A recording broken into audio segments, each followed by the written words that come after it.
बिस्मिल्लाहिर्रहमानिर्रहीम, अस्सलाम वालेकुम नाज़रीन, आप देख रहे हैं प्रोग्राम ब्रेकिंग व्यूज़ और मैं हूं यासिर रशीद। नाज़रीन, आज के दिन जब कागजात नामजदगी की जांच पड़ताल का सिलसिला शुरू हुआ, स्क्रूटनी का अमल इस वक्त हो रहा है जिसमें पाकिस्तान में इलेक्शन में हिस्सा लेने के लिए मुल्क भर से मजमूई तौर पे 28,626 उम्मीदवारों ने अपने कागजात नामजदगी जमा करवाए हैं, जिसकी जांच पड़ताल है, जिसमें देखा जाएगा इसकी अहलियत क्या है, इसके कागजात जो जमा हुए हैं उसमें कहां कहां पे नुक्स है, लूप होल्स दूर करने के लिए उसकी जानिब से अपने ट्रिब्यूनल में क्या दरखास्त दायर की जाएगी। ऐसे वक्त के अंदर क्या हमें आज के दिन यह भी याद नहीं रखना चाहिए कि जिसमें कायदे मिल्लत, कायदे अवाम, कायदे पाकिस्तान, कायदे आजम मोहम्मद अली जिन्ना रहमतुल्लाह अलैह का यौम विलादत है, जिन्होंने हमें यह पैगाम दिया था, ईमान, इत्तेहाद, तंजीम। क्या हमारे लीडर बनने वाले, क्या हमारे कायद बनने की सलाहियत रखने वाले या उसके ख्वाहिशमंद अफराद ईमान को मजबूत रख पाते हैं, या ईमान उनका मसनद इक्तदार पर बैठ के मुतजलजल हो जाता है? क्या ये अवामी लीडर बनने के ख्वाहिशमंद इत्तेहाद की सूरत के अंदर मुल्क को आगे बढ़ाने की कोशिश करते हैं या फूट डालने की रवायत को बरकरार रखते हैं? क्या ये हमारे लीडर बनने के ख्वाहिशमंद तंजीम को लेके आगे बढ़ते हैं या निजाम के अंदर मजीद लूप होल्स पैदा करने की कोशिश करते हैं? आज के दिन ये तमाम लीडर बनने के ख्वाहिशमंद, जिसमें नौजवान नया तबका भी है, जिसमें पुराने लोग भी हैं, किसी ने गलती से सीखना है और किसी ने अभी सीखने के मराहिल में पहली सीढ़ी के ऊपर कदम रखना है, इन सबको सोच समझ के, परख के, उसके बाद फिर मैदान के अंदर उतारा जाए और अपने अंदर वो हिम्मत और हौसला और पैगाम वो लेके चलें कि काम काम और बस काम। यहां पे ये ना होना चाहिए कि अपने काम के लिए किसी दूसरे के नाकाम होने का इंतजार किया जाए।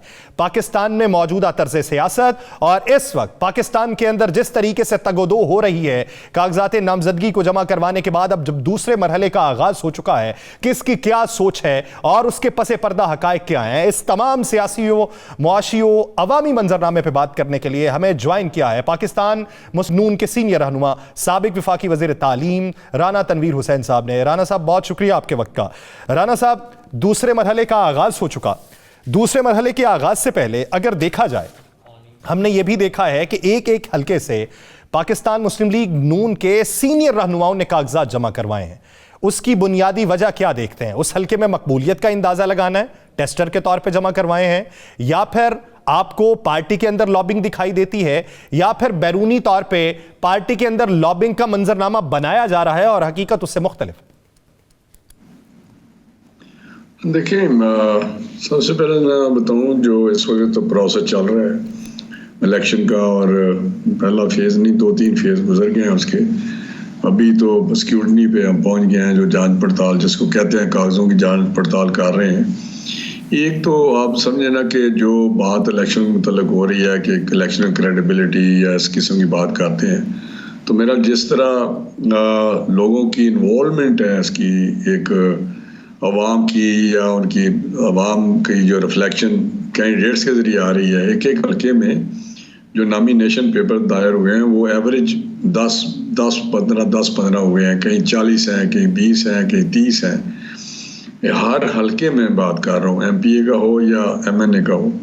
तो इससे पता चलता है कि लोग किस तरह इस डेमोक्रेटिक प्रोसेस को, इलेक्शन प्रोसेस को कितना ईगरली वेट करते हैं और उसमें वो पार्टिसिपेट करते हैं।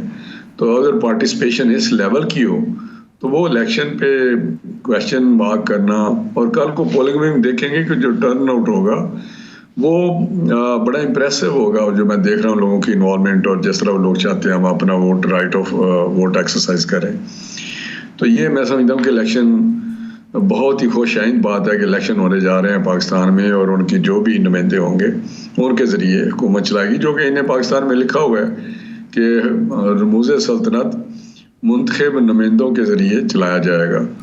तो मैं समझता हूँ ये बड़ी खुशआइंद बात है, ये पाकिस्तान के लिए, हमारे मुल्क के लिए बेहतर है। दूसरी बात हमारी पार्टी की कि कुछ हल्के ऐसे हैं, बल्कि काफ़ी सारे मेजॉरिटी हल्कों में काफ़ी लोगों ने पेपर जमा कराए हैं हमारी पार्टी के लेवल पे भी।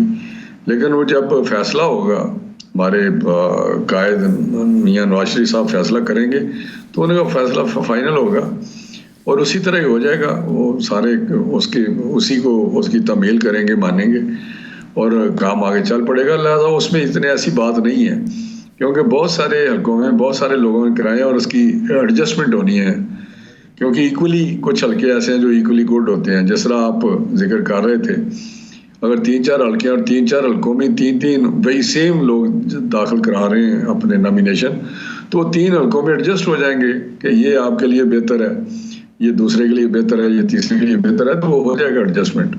इसमें ना कोई लॉबी की बात है, ना कोई एक अरेंजमेंट की बात ज़रूर है कि अरेंजमेंट जो है वो इस वक्त टाइम शॉर्ट था तो शायद उस तरह नहीं हो सकी।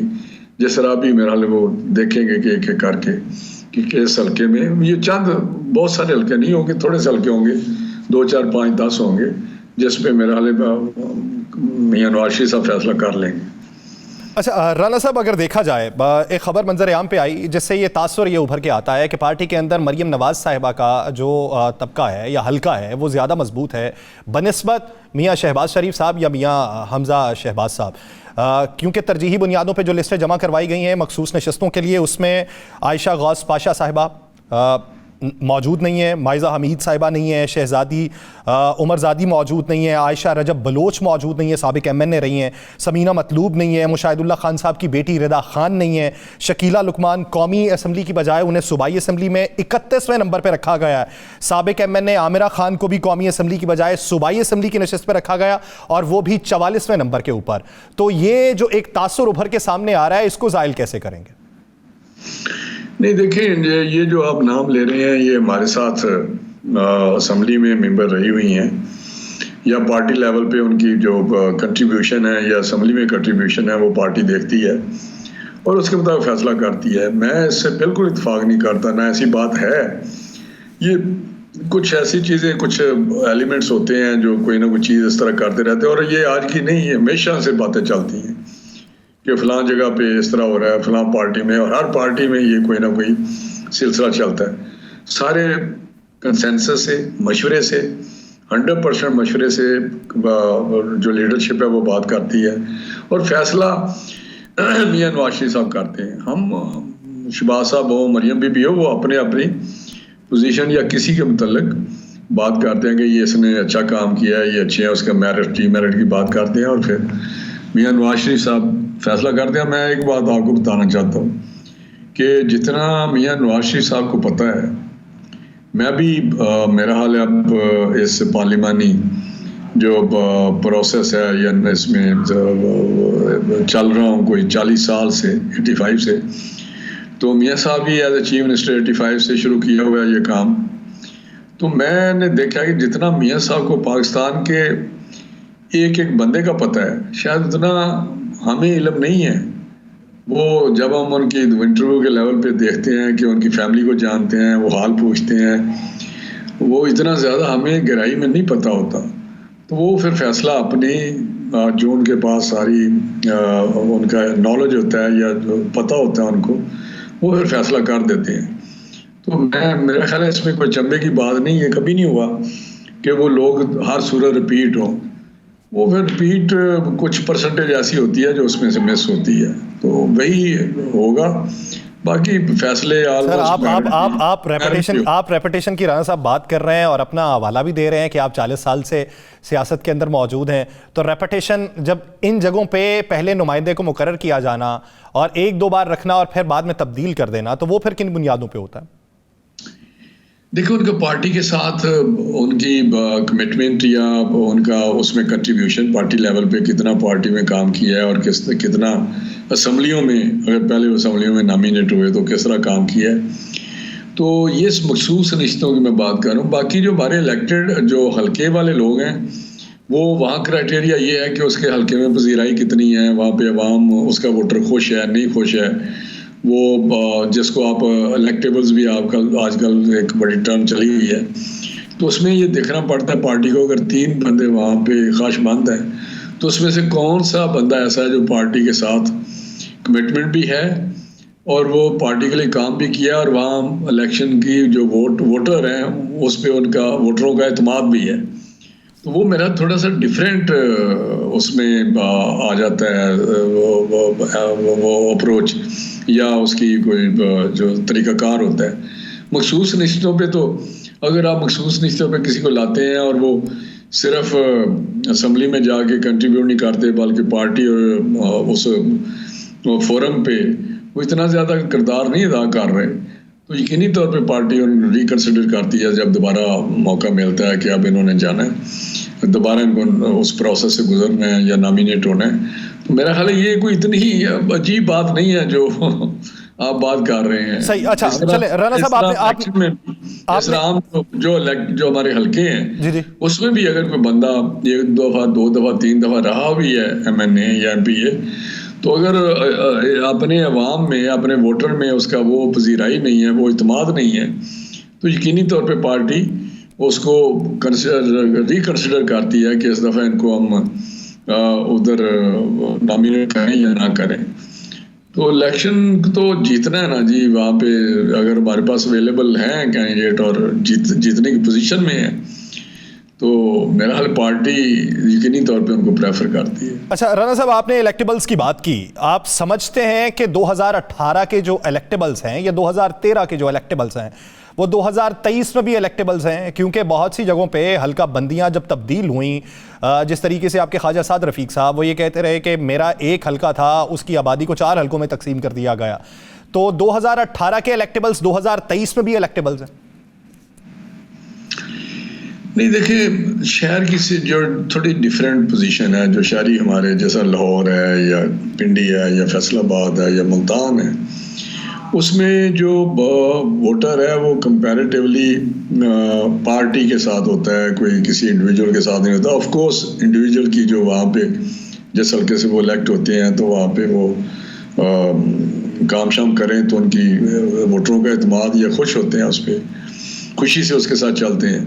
तो ये थोड़ी सी कंसिडरेशन डिफरेंट है। बाकी डिलिमिटेशन पे कुछ हल्के डिस्टर्ब हुए हैं, तो उसमें मैं समझता हूँ कि जिस हल्के में कोई ज़्यादा हल्का चला जाए परसेंटेज, तो उसमें मेरा शायद वो ज़्यादा वैलिड होता है। अगर एक जगह आप 60% 55% आपका पुराना हल्का है, 45% किसी दूसरी जगह चला गया है, तो आप मेरे हाल 55% पे ज़्यादा कंसिडर होंगे बनिस्बत जहाँ 45 चला गया। तो ये पार्टी उसको देखती है, एनालाइज करती है, असेस करती है, रिपोर्ट्स होती हैं, सर्वे भी मियाँ साहब खुद कराते हैं। तो मेरा ये चीज़ें डेफिनेटली फैसला करने में मददगार साबित होती हैं, ये सारी इंफॉर्मेशन और सारी जो बेसिस हैं। तो आप देखेंगे कि फैसले जब फाइनल होंगे तो इंशाल्लाह ताला उस पर काफ़ी हद तक 99.9% बेहतर फैसले होंगे। अच्छा राणा साहब, मैंने एक सवाल किया था राणा एहसान अफजल से, लेकिन शायद वो खुद बेनिफिशरी थे या स्टेक होल्डर थे, तो वो उसका जवाब वो नहीं दे पाए। मेरा सवाल ये था कि जहाँ पे इतलात हैं कि मियाँ शहबाज शरीफ साहब ने इंडोर्स किया है राजा रियाज साहब को टिकट देने पे, कि इन्होंने हमारा साथ दिया था और ऐसे वक्त में दिया था कि जब हमें ज़रूरत थी। तो दूसरी जानिब अशरफ अंसारी जो थे, जो पाकिस्तान तहरीक इंसाफ के साथ उनकी कुर्बतें ज़्यादा बढ़ी, फिर वो छोड़ के जब हमज़ा साहब अदम एतमाद की तहरीक के लिए अप्लाई कर चुके थे तो उन्होंने वापस पार्टी का साथ दिया। वो जब मियाँ साहब के सामने बैठे हुए थे तो मियाँ साहब ने कहा कि आपने तो मुश्किल वक्त में पार्टी को छोड़ दिया था, आप उठ के बाहर निकल जाएं। तो जहाँ पर राजा रियाज साहब को कंसीडर कर रहे हैं, उन्होंने भी मुश्किल वक्त में अपनी पार्टी को छोड़ के आपका साथ दिया था। तो आने वाले के लिए उसूल अलग हैं और जो मौजूद है बीच में उसके लिए उसूल अलग है। नहीं यासर साहब, मैं आपको बात बताऊं, आप थोड़ा ऐसे चीज़ों को ठीक है क्रिटिकल अंदाज से एंगल से देखते हैं आप लोग जितने भी एंकर पर्सन हैं, लेकिन अशरफ अंसारी का राजा रियाज साहब का जो केस है डिफरेंट है।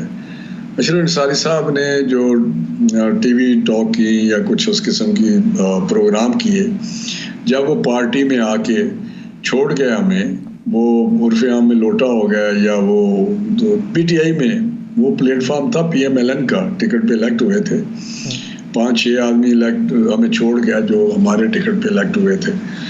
तो अशरफ अंसारी साहब उसमें PTI में शामिल होके नून के टिकट पे इलेक्ट होके शेर के निशान पे, और वो PTI को चले गया जो बुज़दार की हुकूमत थी उस वक़्त, उस्मान बुज़दार की। तो वहाँ पे जो उन्होंने तमाशे किए असम्बली में या TV पे, वो हमारी क़यादत के मुतल्लिक़, हमारी पार्टी के मुतल्लिक़ मेरा ख्याल है वो किसी तरीके से भी मैं समझता हूँ कि नॉट एक्सेप्टेबल, नॉट एडजस्ट हो सकती है। दूसरा, राजा रियाज साहब PTI की गवर्नमेंट पे प्लेटफॉर्म पे खड़े हुए थे, उनके टिकट पे खड़े होके उन्होंने उस वक़्त हमारा साथ दिया कि ये शख्स जो है इमरान खान, ये मुल्क के लिए, उन्होंने कहा जी मैंने बड़े करीब से देखा है इसको, ये मुल्क के लिए और अदारों के लिए ठीक नहीं है, ये हमारे पाकिस्तान के मुस्तकबिल के लिए ये बंदा मुनासिब नहीं है। हमें, मैं आपको बताऊं एक बात, ये लोग 30-35 ऐसे लोग थे PTI के, जो हमें 6 महीने बाद उन्होंने कहना शुरू किया था जब इमरान खान प्राइम मिनिस्टर बने कि आप किसी तरीके से अगर आप फैसला करते हैं कि इसको अदम एतमाद करनी है तो हम आपके साथ हैं। जो 30-35 के बजाय 20 रह गए, लेकिन राणा साहब उनके लिए भी तो ये बनता है ना कि PTI के टिकट पे वो लड़के तो PTI के ही लीडर के ऊपर वो बात कर रहे थे। नहीं, ऐसे नहीं, वो इस तरह के क्या वो कहते हैं, कोई ऐसे बेहुदा गुफ्तगू नहीं करते थे। वो तो पॉलिसीज की बात करते थे, परफॉर्मेंस की बात करते थे। राजा रियाज साहब या कंपनी जितने भी लोग थे, वो गवर्नेंस की बात करते थे, वो करप्शन की बात कर रहे थे कि उस्मान बुज़दार क्या कर रहे हैं वहाँ, फरा गोगी क्या कर रही है वहाँ, खातून अव्वल क्या कर रही है। तो ये किसी चीज ढकी छुई बात थी, वो उसमें वो उनको परेशानी थी कि ये जो पॉलिसीज हैं ये पाकिस्तान के लिए ठीक नहीं है। हमारे दोस्त मुबारक जो थे वो दूर होते जा रहे थे, हमारी इकोनॉमिक पॉलिसी उसकी वजह से पाकिस्तान के नीचे जा रहा था माशी तौर पे। और गवर्नेंस जो थी ये पंजाब में, आपने जिस तरह शहबाज साहब ने पंजाब को बनाया हुआ था, बुज़दार ने तो उसको तबाह बर्बाद करके रख दिया। आपके तो सामने है जो यहाँ पे दुकानें खुली होती थी CM हाउस में, आर्ट क्लब में, क्या हो रहा था। मोहसिन नकवी साहब के बारे में क्या राय है? अब मोहसिन नकवी अच्छा काम कर रहे हैं, उसकी स्पीड बड़ी मशहूर है, उस पर आपको भी जानते हैं, मैं उस पर क्या कमेंट करूं, वो तो चले आपसे 15 मिनट का मैंने वादा किया था। बस एक आखिरी सवाल ये कि इस्तेहकाम पाकिस्तान पार्टी से आप लोगों की जो सीट एडजस्टमेंट या अगर इत्तेहाद नहीं हो सका तो वो क्या वजारत आला पंजाब की वजह से डेडलॉक है या फिर उनकी तरफ से नशिस्तें ज़्यादा मांगी गई थी जिसकी वजह से कोई हतमी फैसला नहीं हुआ? देखिए, ये सारी जो बातें हैं ना वजारत आला की और फलानी बात फला, ये मैं आपको बताऊँ ये सारी प्री मेच्योर बातें हैं। इलेक्शन होने जा रहे हैं और वो ये सारे इलेक्शन के बाद बातें होती हैं कि जब आपको पता है 7-8 सीटों वाला भी बंदा चीफ मिनिस्टर बन जाता है, जब ब्लैक मेलिंग पे आए, तो ये चीज़ें बाद में हैं। अगर मेजॉरिटी किसी पार्टी की मेजॉरिटी आती है, क्लियर कट मेजॉरिटी होती है हाउस में, तो वो किसी को नहीं देगा। हमारा अपना मंशूर है, अपना प्रोग्राम है, अपनी हमारी क्रेडिबिलिटी है, पार्टी की साख है, हम किस तरह खिदमत करते हैं, किस तरह डिलीवर करते हैं, परफॉर्मेंस हमारी क्या होती है, तरक्की हम किस तरह करते हैं, लोगों के मसाइल किस तरह हल करते हैं। ये शहबाज साहब का आपने दौर देखा 2008 से 18 तक, वो आपके सामने है। पंजाब किस तरह आगे बढ़ा, किस तरह आज पंजाब देख के हैरान रह जाता है। जो लाहौर एयरपोर्ट पे लोग उतरते हैं वो कहता है जी ये तो पेरिस से भी बेहतर है। आप भी जानते हैं सारी चीज़ों को। तो ये चीज़ें उस वक्त किसी के हाथ में तो नहीं दे सकते हम कि जी हमारे नाम पे चीफ मिनिस्टर बने और फिर हमारी पार्टी की साख खराब हो। तो ये चीज़ें कंसिडर उस वक्त होती हैं। बाकी रही इलेक्शन में एडजस्टमेंट, देखिए वो बात उनके साथ चल रही है। अगर किसी लेवल पे कोई बात लीडरशिप के सामने समझ में आई, क्योंकि हमारे हर हल्के में बड़े स्ट्रॉन्ग कैंडिडेट हैं, अवेलेबल है हमारे पास कैंडिडेट फर्स्ट क्लास। तो ये चीज़ें जो हैं मेरा ख्याल है बड़ी कहना कि जी कोई ऐसा इत्तेहाद बनने जा रहा है या कोई बात है, तो पंजाब में तो मेरा ख्याल बड़ा मुश्किल है हमारे लिए एडजस्ट करना, किसी को अकोमोडेट करना। लेकिन फिर भी ये मियाँ साहब पे है, मियाँ नवाज शरीफ साहब क्या फैसला करते हैं। लेकिन प्रेमा फेसाई देखते हुए ग्राउंड रियलिटी को, PMLN is a strong political party in Punjab, strongest, और वोट बैंक है मियाँ नवाज शरीफ का यहाँ बहुत ज़्यादा, और जो भी कैंडिडेट उनका होगा इंशाल्लाह वो जीतेगा। तो मेरा नहीं ख्याल कि बहुत ज़्यादा किसी को अकोमोडेट किया जा सकता है। बहुत ज़्यादा किसी को अकोमोडेट किया जा सकता है। पंजाब में एडजस्ट करना मुश्किल है, लेकिन फैसला जो हतमी तौर पे करना है वो पार्टी लेवल पे होगा, वो लीडरशिप लेवल पे होगा। बहुत शुक्रिया राना तनवीर हुसैन साहब वाले से अपना वक्त देने के लिए। नाज़रीन, दीगर इश्यूज़ पे बात करेंगे एक शॉर्ट ब्रेक के बाद, कहीं नहीं जाएगा, स्टे विद अस।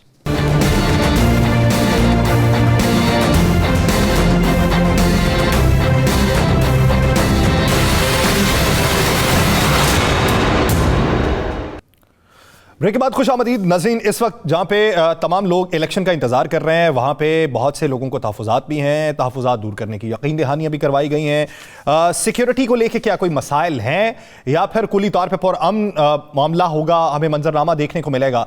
सिंध की सूरत हाल क्या रहेगी, सिंध के अंदर बिलखुसूस इस वक्त सिक्योरिटी प्लान क्या किए जा रहे हैं, और एक ऐसे वक्त में कि जब दुश्मन पाकिस्तान के अमन को नुकसान पहुंचाने की कोशिश भी कर रहा है, मुख्तलिफ जगहों पे हमारे सिक्योरिटी फोर्सेस के ऊपर हमले भी हो रहे हैं, मुख्तलिफ जमातों को भी थ्रेट्स मिल रहे हैं, मौलाना फजलुर रहमान साहब को भी मुख्तलिफ जगहों पर जाने पर थ्रेट मिलता है, तो उसके लिए हिकमत अमली क्या तय की गई है और आने वाले दिनों में मंजरनामा क्या होगा, इसी पर बात करने के लिए हमें ज्वाइन किया है निगरान वजीर दाखिला सिंध ब्रिगेडियर रिटायर्ड हारिस नवाज साहब ने। ब्रिगेडियर साहब बहुत शुक्रिया आपके वक्त का। ब्रिगेडियर साहब, अगर देखा जाए, अगर हम सिंध की बात करें तो सिंध में इस वक्त सिक्योरिटी चैलेंजेस क्या दरपेश हैं जो इलेक्शन से पहले हैं और इलेक्शन के वक्त में क्या होंगे? देखें, यहाँ तक बात ये कि थ्रेट तो बिल्कुल डेफिनेटली थोड़ी सिक्योरिटी सिचुएशन वो नहीं जो आइडियल होनी चाहिए इलेक्शन के लिए, लेकिन खुदा का शुक्र है कि 3 महीने में जब से हम केयर टेकर आए हैं, यहाँ पर हमने दी है the ministry of home ministry, तो वो उस तरह का खुदा ना खासा कोई ऐसा इंसिडेंट नहीं हुआ जिसमें कोई टेररिज्म एक्टिविटी हो, टेररिस्ट ऑर्गेनाइजेशन उन्होंने किया हो, सुसाइड बॉम्बर्स हुए हों, काफ़ी थ्रेट आए हैं, लेकिन हमारी सिक्योरिटी एजेंसीज ने माशाल्लाह बहुत ही अच्छा काम किया और उन्होंने सब नेट को तकरीबन बस कर दिया या उनको ऑपरेट किया, उनको पहले ही पकड़ लिया।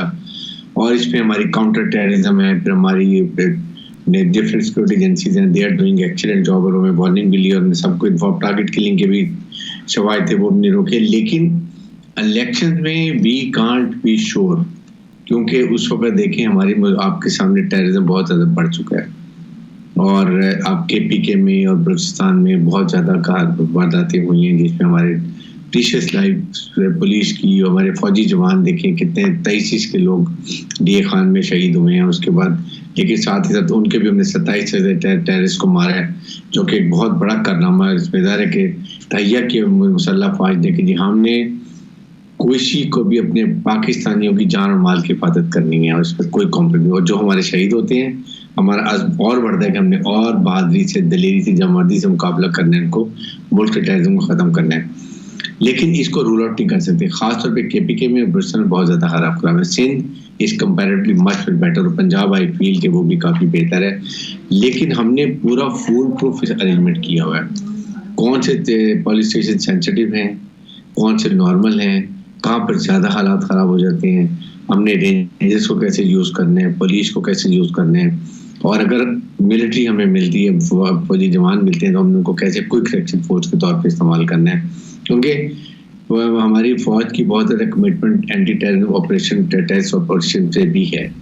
स्टिल अगर हमें मिलती है तो हमने उनको, ज़ाहिर है कि हम चाहते हैं कि उनको सेंट्रली लोकेट करें क्विक रिएक्शन फोर्स के तौर पे, और जहाँ भी खुदा ना खासा ज़रूरत पड़े immediately they would respond along with rangers also. तो ये हमारा प्लान है, हमने अपनी पूरी प्लानिंग कर ली है, डेट अनाउंस हो गई है, वी आर टेकिंग दम बिल्कुल डेट वाइज कि हमने कितने पुलिस स्टेशन में किसको किस वक्त तैनात करना है, कैसे सिक्योरिटी अरेंजमेंट करनी है। अच्छा, कुली तौर पे डिमांड क्या की गई है कि कितने सिक्योरिटी एहलकार डिप्लॉय किए जाएंगे, और अगर सिंध की सूरत हाल की बात की जाए तो सिंध में कितने फीसद हसास पोलिंग स्टेशन होंगे? देखिए, अराउंड 50% करीब 40 to 50% सेंसिटिव स्टेशन हैं, पर्टिकुलरली अर्बन एरियाज के अंदर, वहाँ ज़्यादा प्रॉब्लम होती हैं। कराची में, हैदराबाद में, मीर बुखास में, लड़काना है, फिर उसके नवाब शाह, इन जगहों पे ज़्यादा चक्कर है, जहाँ पर होती है। हमने वो सारी कैलकुलेशन की है, उनको हमने कैसे केटर करना है, कैसे हमने अपनी फोर्स को यूज़ करना है और कैसे अमन व मान कायम रखना है। तो हमारा मकसद ये है कि फ्री, फेयर और ट्रांसपेरेंट इलेक्शन होने चाहिए।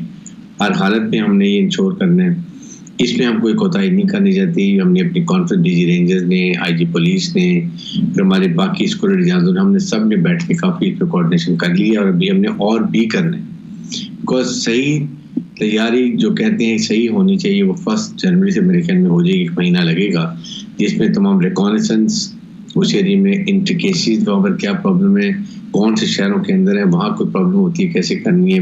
We don't want a blame on our election के ये प्रोसेस के ऊपर कि हमने कोई उसमें कमी की है सिक्योरिटी के लिहाज से।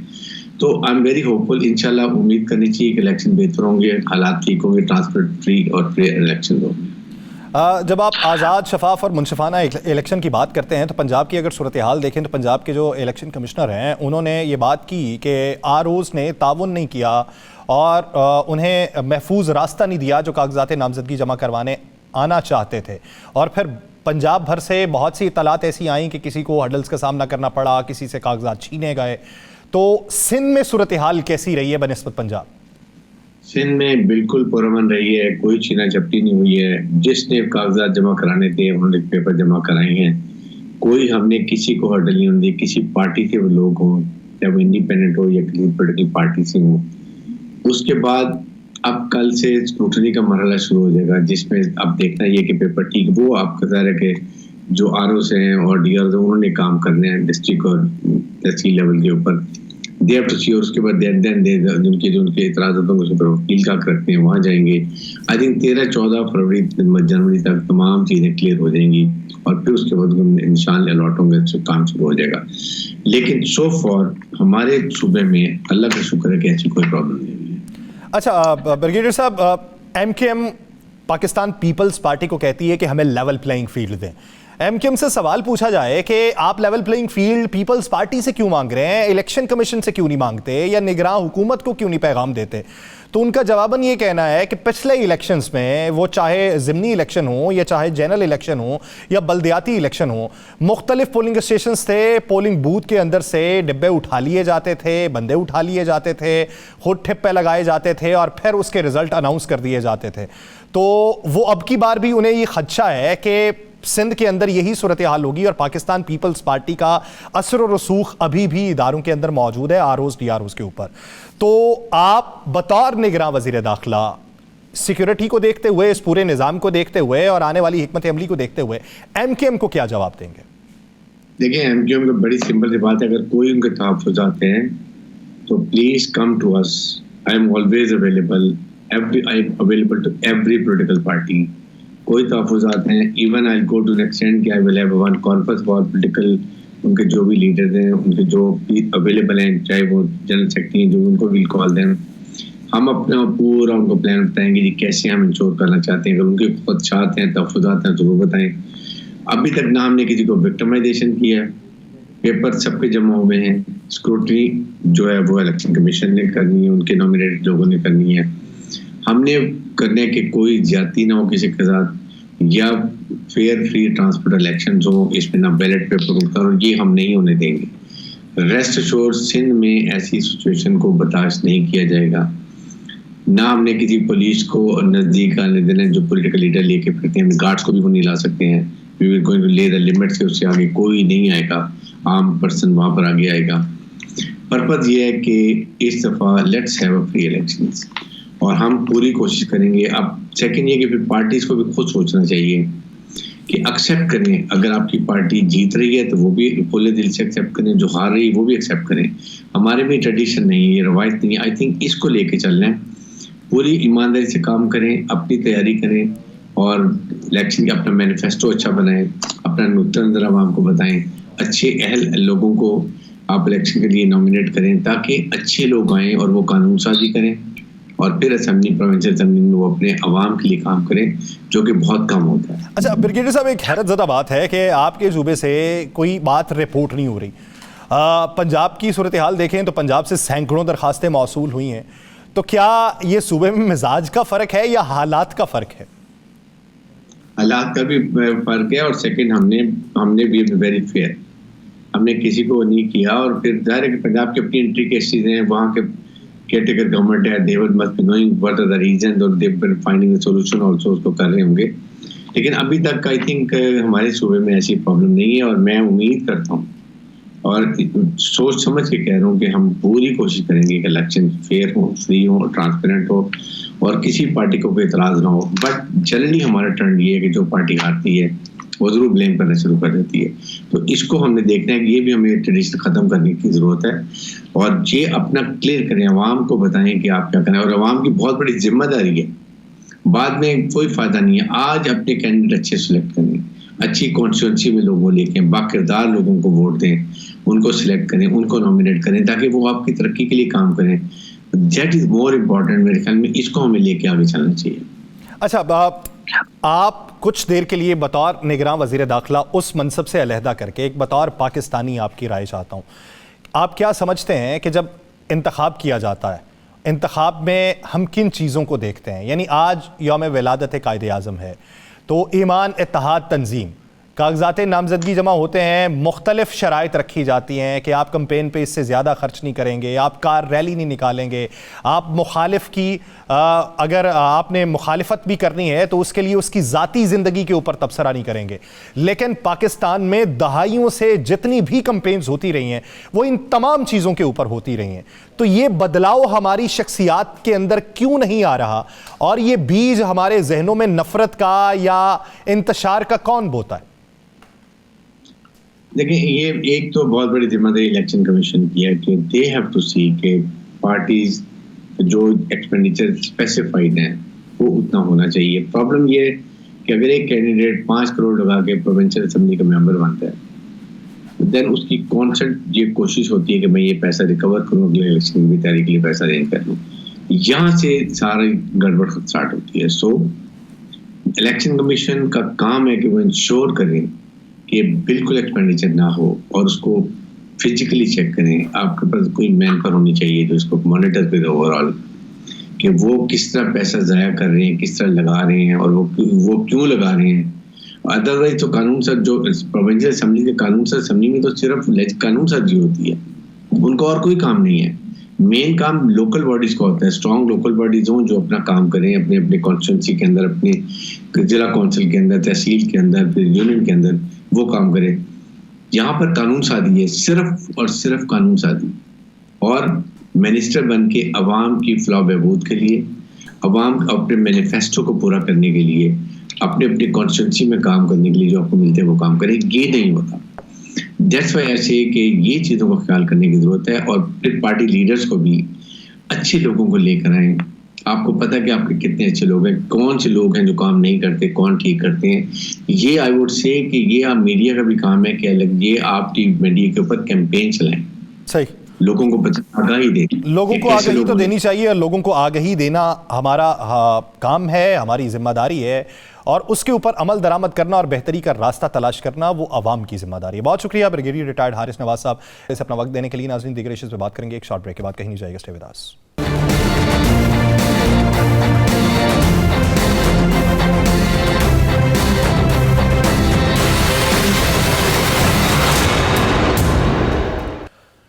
ब्रेक के बाद खुशामदीद नाज़रीन। मौजूदा मंजरनामे में बलूचिस्तान के अंदर किस हद तक पेशरफ्त हुई है, कौन सी जमात के साथ इत्तेहाद मुमकिनात में से है, क्योंकि दावेदार तो पाकिस्तान मुस्लिम लीग नून भी है, पाकिस्तान पीपल्स पार्टी भी।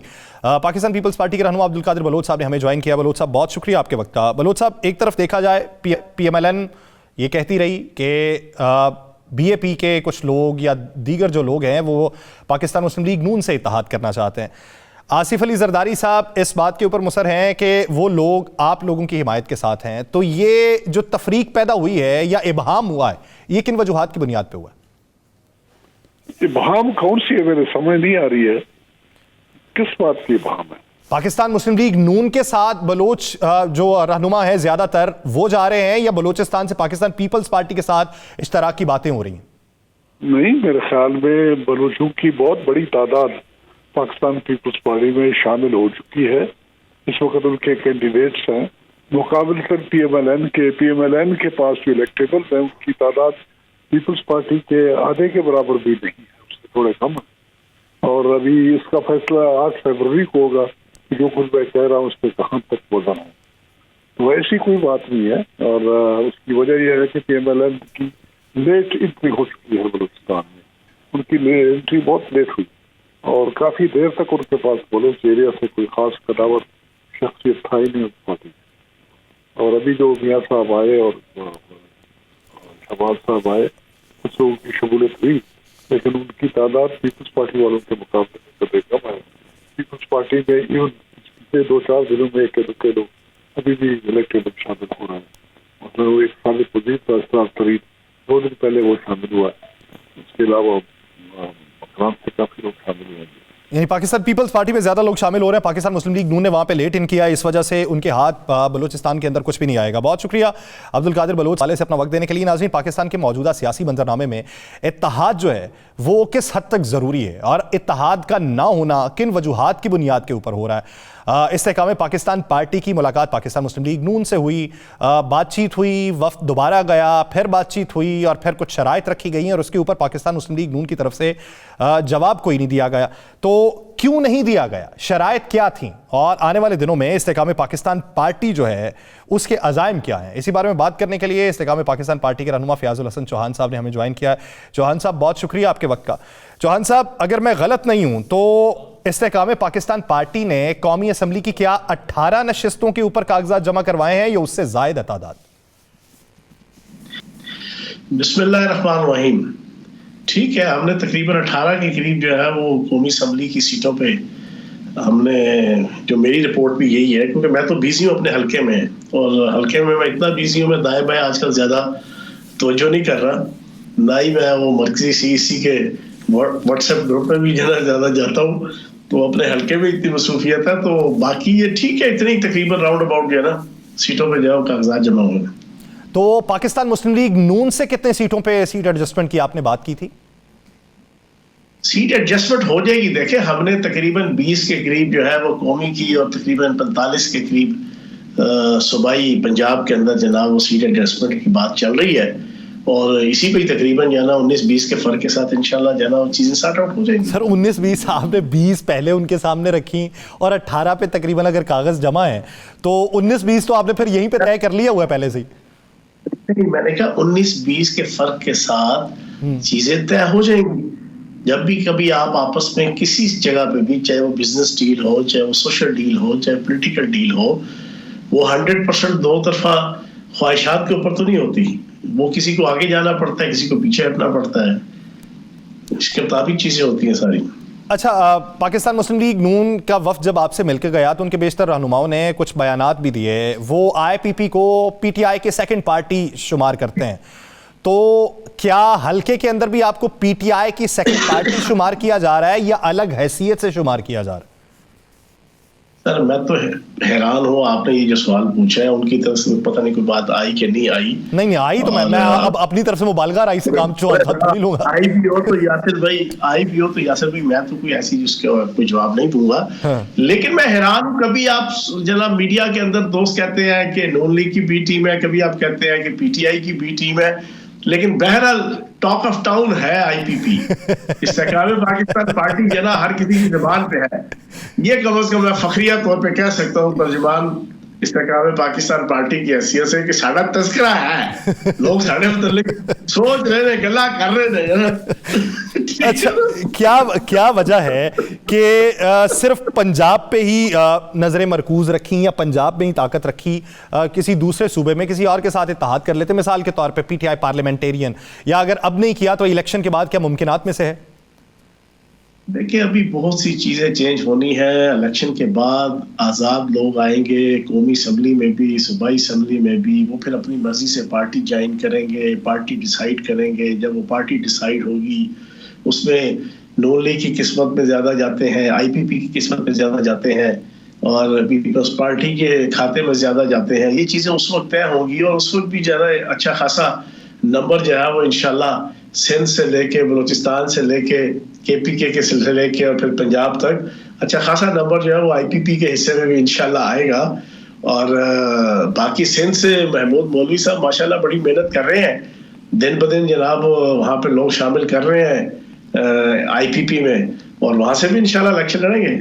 लेकिन आज़ाद उम्मीदवार जो जीतेंगे यासिर भाई, वो जब पार्लिमानी पार्टी ज्वाइन करेंगे मुख्तलिफ पार्टीज की, तो उस वक्त भी जरा एक जबरदस्त किस्म का एक जिसे कहते हैं ना कि पिक्चर लोगों के सामने आएगी और IPP एक बहुत बड़ा आज़ाद जो इलेक्टेड लोग होंगे उनका हिस्सा इंशाल्लाह उसके खाते में आएगा। अच्छा चौहान साहब, एक बात समझ नहीं आई, बहुत सारे लोग जो इब्तदाई तौर पे जब आपकी मीटिंग्स हो रही थी, मीडिया पे तशहीर भी उसकी हो रही थी, बहुत सारे लोग दिखाई दिए, हालांकि उनके बैठे हुए चेहरे नागवार हुआ करते थे, लेकिन उसके बाद वो फिर मंजर आम से ही गायब हो गए।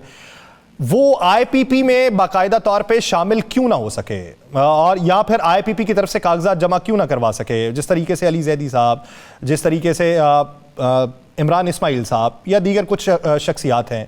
फ़ारूक हबीब साहब, कभी अभी ये नहीं मालूम कि वो IPP की तरफ से लड़ रहे हैं, आज़ाद लड़ रहे हैं या किस तरफ से लड़ रहे हैं? पहली बात तो यह है कि इमरान इस्माइल साहब IPP में मौजूद है। अच्छा जी। दूसरा जो आपने क्वेश्चन पूछा ना, वो लोग कुछ सियाने ज्यादा ने, असि थोड़े घट सियाने हैं। अभी मैंने फवाद जो चौधरी साहब का ज्यादा- नाम बीच में से हज़फ रखा है। सांस लेने की जरूरत ही नहीं है, जैसा मैंने बता दिया ना, जेड़े ते ज्यादा सियाने ने ना, वो सियानपुरा उन्होंने गिट्टे गोड़े बह गए, ठीक है, और वो बेचारे अब परेशान है। हम है सादा से, हमारे अंदर कोई ज्यादा चालाकियां नहीं है, हमने जो एक रुख मुतय्यन कर लिया उस रुख के ऊपर होते हैं। जिस धड़े पे खड़े हैं, जिस प्लेटफॉर्म पे खड़े हैं उस पे खड़े हैं, जिस पे नहीं खड़े हैं उस पे नहीं खड़े हैं। तो हमारे अंदर क्योंकि थोड़ी सी ये सादगी है, जितने भी इस्तेकाम पाकिस्तान पार्टी के जो इस वक्त लोग हैं, तो जिनमें बहुत ज्यादा चतर चलाकी थी, अयारी थी, मक्कारी थी, तेज और तर्रारी थी, और हद तो ज्यादा सियाने थी, वो फिर आप देख रहे हैं उनके साथ जो चीज हो रही है, जो भुगत रहे हैं। क्या आप अवामी तौर के ऊपर जब आप कैंपेन करने हलकों में जाते हैं तो उसकी हिद्दत महसूस करते हैं? वो भाईजान हिद्दत नहीं, सियासत के अंदर होता है ये। और खसूसन एक बात याद रखिएगा, जब से सोशल मीडिया आया ना यासिर भाई, अब मुल्क दुश्मन, जितने भी किसी मुल्क के दुश्मन मुल्क वाले ना, अब तोपों से और टैंकों से लड़ाई नहीं लड़ते। ऐसा ही है। अब वो इंटरनेट से, अब वो सोशल मीडिया से, ट्विटर से, फेसबुक से, इंस्टा से और टिकटॉक के जरिए से, जनाब वो स्नैपचैट के जरिए से आप अपनी दूसरी दुश्मन मुल्क से जहां वो जंग लड़ते हैं। और उसका तरीकेकार क्या होता है? आप जनाब फॉल्स फ्लैग ऑपरेशन के तौर पे आप सोशल मीडिया के टूल्स यूज करते हैं। वो बेचारा रोता रहा डोनाल्ड ट्रंप कि यार मुझे जनाब पुतिन ने, जनाब रूस के सदर ने सोशल मीडिया के जरिए से हरवा दिया। वोटर वो है कि जो हल्के के अंदर देखता है कि उसका नुमाइंदा उसके हल्के में मौजूद उनकी खिदमत करता है, उनकी खुशी गमी में आता है, उनकी थाना कचहरी तहसील पटवार, खुशी गमी, बच्चों की शादी, बच्चों की फीसें, बच्चों के मामलात, उनकी खुशियां, सब कुछ के ऊपर नजर रखी जाती है और उसका नुमाइंदा किस हद तक मजबूत है वो देखता है, तो फिर उसी की बुनियाद के ऊपर इंतखाब होना चाहिए। सोच बदलने की जरूरत है, नजरिया बदलने की जरूरत है। बहुत शुक्रिया फयाजुल हसन चौहान हवाले से अपना वक्त देने के लिए। नाज़रीन, प्रोग्राम का वक्त खत्म हुआ चाहता है, मुझे दीजिए इजाजत, मुलाकात होगी कल। अपना बहुत सा ख्याल रखिएगा, अल्लाह निगहबान।